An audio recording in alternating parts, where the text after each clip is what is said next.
Ces 6 exercices fonctionnent beaucoup mieux que les squats traditionnels pour renforcer les fessiers et les jambes après 50 ans. L'entraînement des jambes, et principalement des fessiers, est négligé par de nombreuses personnes. Certains hommes utilisent l'excuse que travailler les fessiers serait soi-disant une affaire de femmes.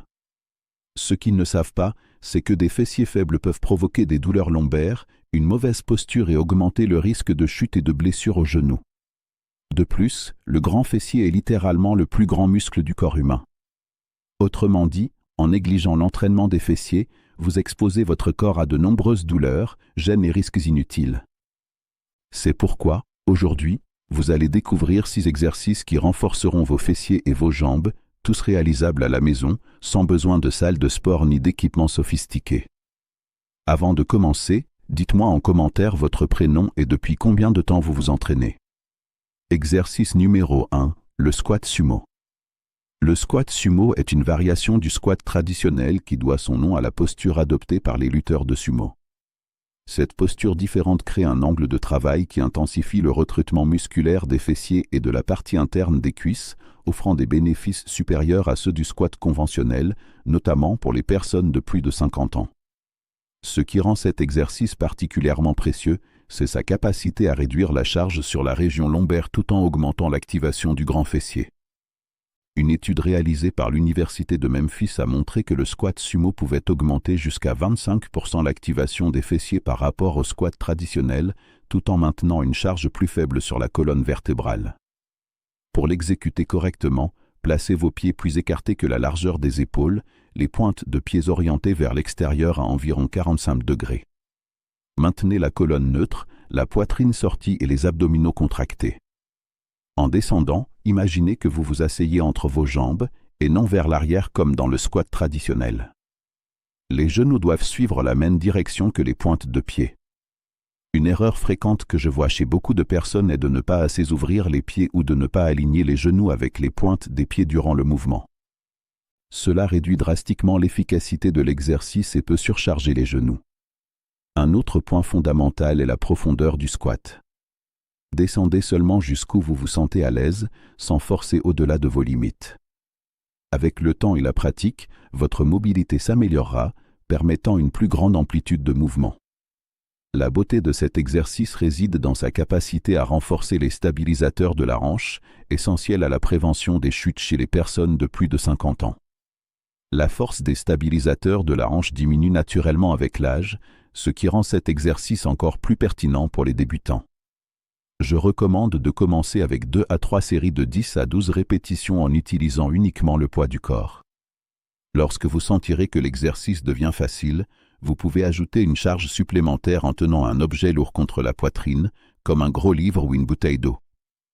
Vous saurez que vous le réalisez correctement lorsque vous sentirez le travail musculaire principalement dans les fessiers et la partie interne des cuisses, avec une gêne minimale au niveau des genoux. La sensation de brûlure dans les fessiers est le signe que vous êtes sur la bonne voie.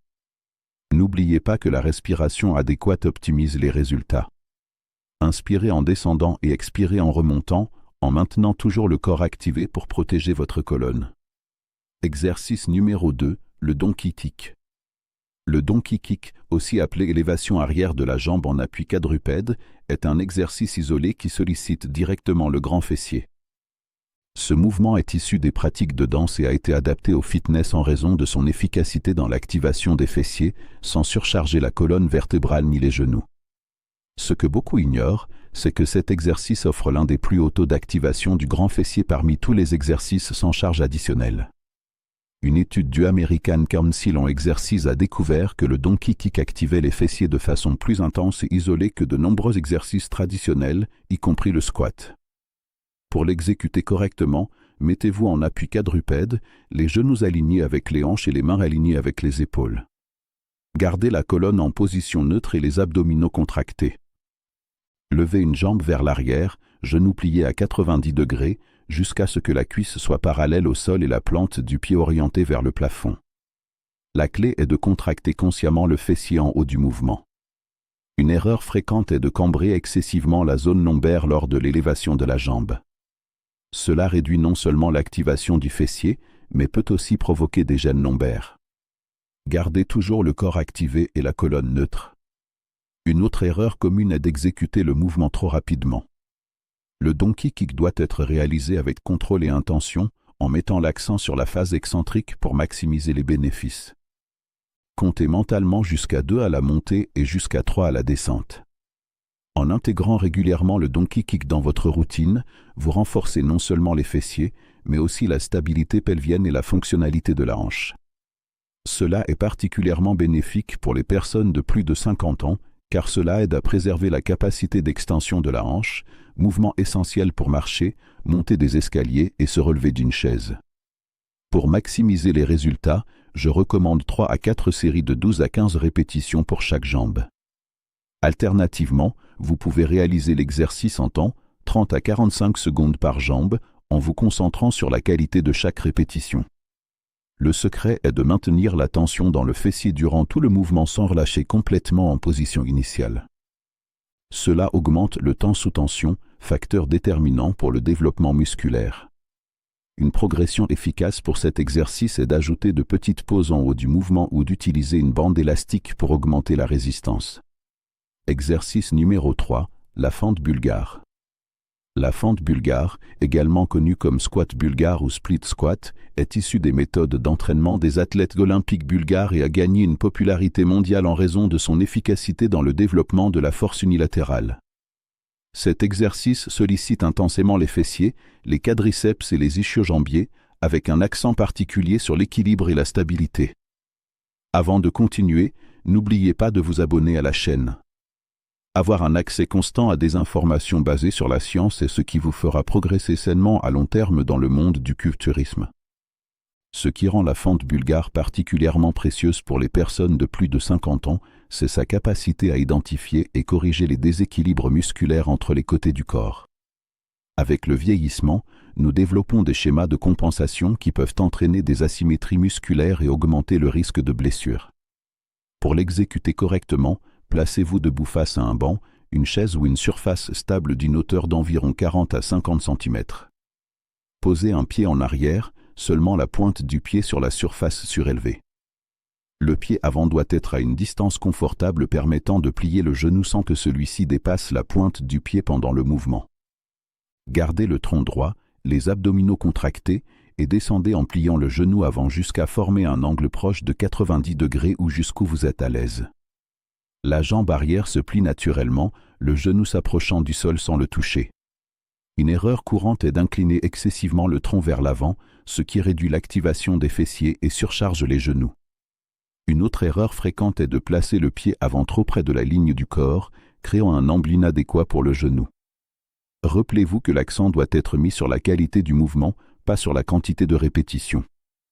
Pour les débutants, en particulier ceux de plus de 50 ans, je recommande de commencer sans charge additionnelle en réalisant 2 à 3 séries de 8 à 10 répétitions par jambe. Le secret est de maintenir la stabilité du corps tout au long de l'exercice. Vous saurez que vous l'exécutez correctement lorsque vous sentirez le travail principalement dans le fessier et la cuisse de la jambe avant, avec un minimum de gêne au niveau des genoux. Un avantage spécifique de la fente bulgare est le travail de proprioception et d'équilibre qu'elle offre, des aspects qui ont tendance à se détériorer avec l'âge. Les pratiquants réguliers parviennent à améliorer significativement la stabilité articulaire et la coordination motrice, réduisant ainsi le risque de chute. Pour progresser, vous pouvez ajouter une surcharge en tenant des bouteilles d'eau ou d'autres objets lourds. Alternativement, vous pouvez augmenter l'amplitude du mouvement ou ajouter une brève pause en position basse. Exercice numéro 4, la fente avant. La fente avant, également appelée linge, est un exercice classique et fonctionnel qui simule des schémas de mouvement que nous réalisons quotidiennement, comme monter des escaliers ou marcher.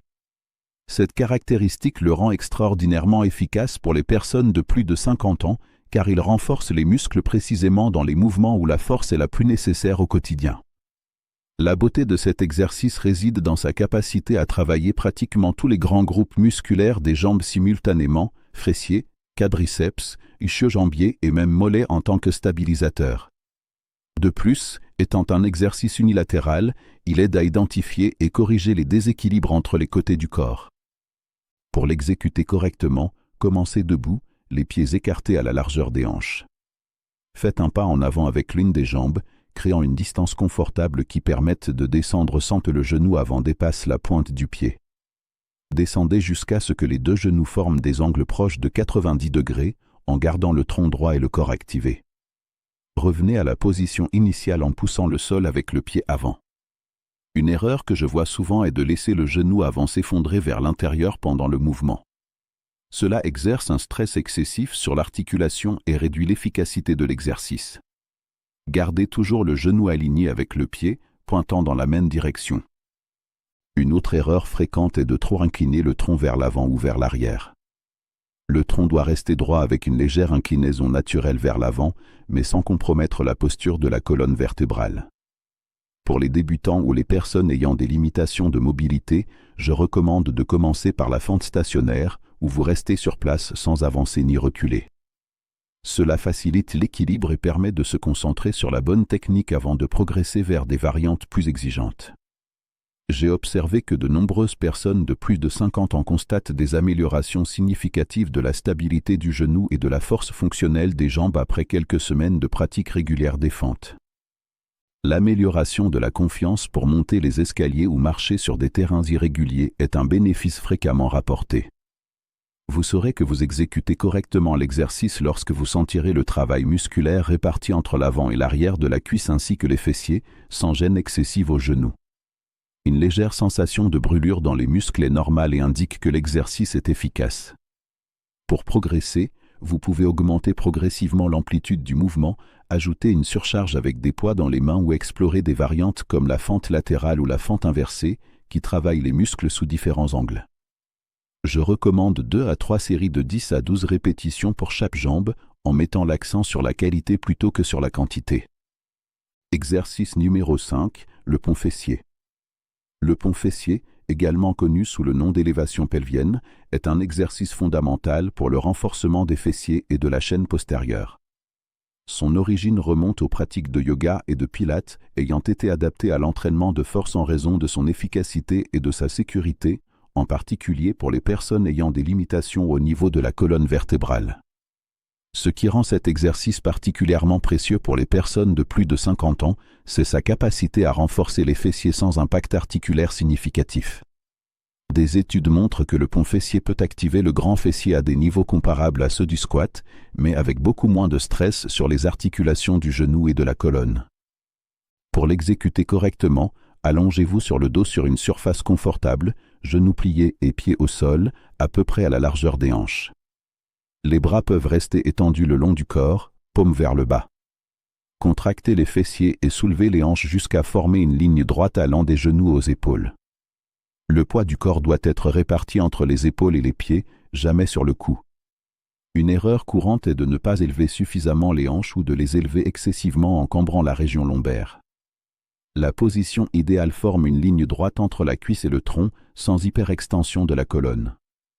Une autre erreur fréquente est de trop dépendre des muscles lombaires ou des ischio-jambiers au lieu d'activer principalement les fessiers. Pour éviter cela, concentrez-vous sur la contraction volontaire des fessiers avant et pendant le mouvement d'élévation. Le secret est de maintenir la tension dans les fessiers tout au long de l'exercice, y compris lors de la descente contrôlée. La phase excentrique doit être aussi lente que la phase concentrique, idéalement 2 à 3 secondes dans chaque direction. Lorsque vous incluez le pont fessier régulièrement dans votre routine, vous ne renforcez pas seulement vos muscles, mais vous améliorez aussi la fonction pelvienne et la stabilité lombaire. Cela est extrêmement pertinent pour les personnes de plus de 50 ans, car cela contribue directement à la prévention des douleurs lombaires et à l'amélioration de la posture. Pour maximiser les résultats, je recommande 3 à 4 séries de 12 à 15 répétitions ou de maintenir la position en élévation pendant 20 à 30 secondes en contraction isométrique. Les deux approches sont efficaces et peuvent être alternées pour varier le stimulus. Vous saurez que vous exécutez correctement l'exercice lorsque vous sentez l'activation principale dans les fessiers, avec une participation secondaire des ischio-jambiers et un minimum de travail lombaire. Si vous ressentez une douleur ou une gêne dans la région lombaire, vérifiez votre technique ou réduisez l'amplitude du mouvement. Pour progresser, vous pouvez élever une jambe pendant l'exercice, augmentant ainsi la charge sur le côté soutenu, ou placer les pieds sur une surface instable, comme un coussin, pour ajouter un composant de stabilité au travail. Exercice numéro 6, l'élévation des mollets. L'élévation des mollets, également connue sous le nom de calfraise, est un exercice souvent négligé, mais absolument essentiel, surtout pour les personnes de plus de 50 ans. Peu de gens savent que le mollet est considéré comme le deuxième cœur du corps, aidant à pomper le sang vers le cœur contre la gravité. Cet exercice sollicite intensément les muscles gastrocnémiens et solaires, responsables de mouvements comme marcher, courir et sauter. Avec l'âge, la force et l'élasticité de ces muscles ont tendance à diminuer naturellement, rendant leur entraînement encore plus crucial pour maintenir mobilité et indépendance. Pour l'exécuter correctement, placez-vous debout près d'un mur ou d'un meuble stable pour vous appuyer. Placez les pieds parallèles à la largeur des hanches. Soulevez les talons aussi haut que possible en restant sur la pointe des pieds, puis redescendez lentement jusqu'à ce que les talons touchent à nouveau le sol. Le mouvement semble simple, mais la bonne exécution fait toute la différence dans les résultats. Une erreur fréquente est d'exécuter le mouvement trop rapidement, sans profiter de toute l'amplitude. Pour maximiser les bénéfices, élevez les talons le plus haut possible et redescendez jusqu'à ressentir un léger étirement dans le mollet. Une autre erreur est de négliger la variation de la position des pieds. Pour travailler toutes les portions musculaires du mollet, il est important d'alterner entre 3 positions, pieds parallèles, pointe vers l'extérieur et pointe vers l'intérieur. Rappelez-vous que le mollet est composé majoritairement de fibres musculaires à contraction lente, ce qui signifie qu'il répond mieux à des séries plus longues. Je recommande 3 à 4 séries de 15 à 20 répétitions avec un intervalle de 45 à 60 secondes entre les séries. Pour augmenter l'efficacité, réalisez l'exercice sur une marche ou une surface surélevée, permettant aux talons de descendre sous le niveau des orteils. Cela procure une plus grande amplitude de mouvement et donc une activation musculaire accrue. Vous saurez que vous exécutez correctement l'exercice lorsque vous ressentez une brûlure caractéristique dans la région du mollet après quelques répétitions. Cette sensation indique que les fibres musculaires sont bien sollicitées. Un bénéfice souvent sous-estimé du renforcement des mollets est l'amélioration de la circulation sanguine dans les membres inférieurs.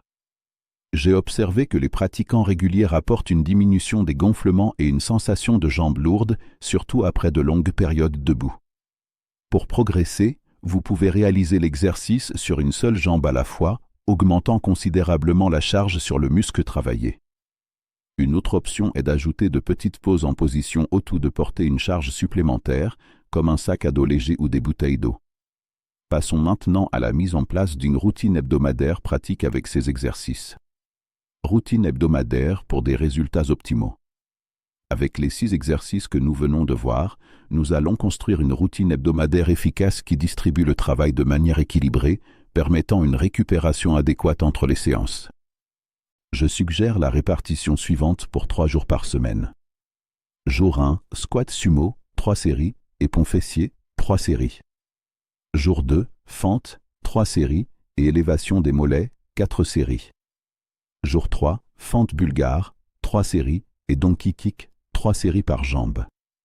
Cette répartition permet de travailler tous les muscles des jambes et des fessiers 2 fois par semaine, offrant un stimulus suffisant pour le développement sans surcharger le système. Je recommande de commencer avec des séries de 10 à 12 répétitions et d'ajuster en fonction de votre niveau de condition physique.